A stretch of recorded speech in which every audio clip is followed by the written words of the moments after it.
ஆனா நமக்கு எதிராக நிற்கக்கூடிய அதிமுக யாரோடு கைகோர்த்து கொண்டு நிக்குது? பிஜேபியோட. 100 நாள் வேலை திட்டம், அது யாருக்கும் சம்பளமும் ஏறதில்ல, 100 நாள் வேலையும் இல்ல, இல்லையா? அப்படி இருக்கக்கூடிய ஒரு ஆட்சி. ஏன்னா மோடி ஆட்சிக்கு வந்த பிறகு அதுக்கு கொடுக்கிற நிதியை குறைச்சிக்கிட்டே வராங்க. நிதியே கொடுக்கறது இல்ல. அந்த திட்டத்தையே நிறுத்திடணும் அப்படின்னு தான் நினைக்கக்கூடியவர்கள் தான் பிஜேபியில இருக்காங்க. அவங்களுக்கு கூட தான் இன்னைக்கு கூட்டணி வைத்திருக்கிறார் எடப்பாடி பழனிசாமி. இப்படி தமிழ்நாட்டுக்கு, மக்களுக்கு, சாதாரண சாமானிய மக்களுக்கு எதிராகவே செயல்பட்டு கொண்டிருக்கக்கூடிய ஒரு ஆட்சி ஒன்றியத்தில் இருக்கக்கூடிய பிஜேபி, அவங்களோட தான் இணக்கமா இருக்கணும்.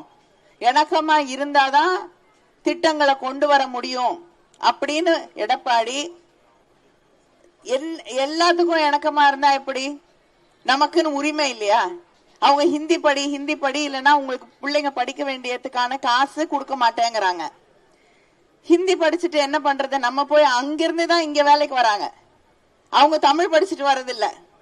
நம்ம வேலைக்கு போகும்பொழுது, நம்ம பிள்ளைங்க வேலைக்கு போகும்போது பல நாடுகளுக்கு வேலைக்கு செல்கிறார்கள். நம்முடைய முதலமைச்சர் அவர்கள் எல்லாரும் படிக்கணும், நம்ம வீட்டில் இருக்கக்கூடிய பிள்ளைகள் படிக்க வேண்டும் என்பதற்காகத்தான் கல்லூரியில படிக்கக்கூடிய நம்ம பிள்ளைங்களுக்காக மாசம் 1000 ரூபாய் கொடுக்கறாங்க, இல்லையா? அடுத்த ஆட்சிக்கு வந்தவுடன் அது 1500 ரூபாயாக உயர்த்தி வழங்கப்படும்.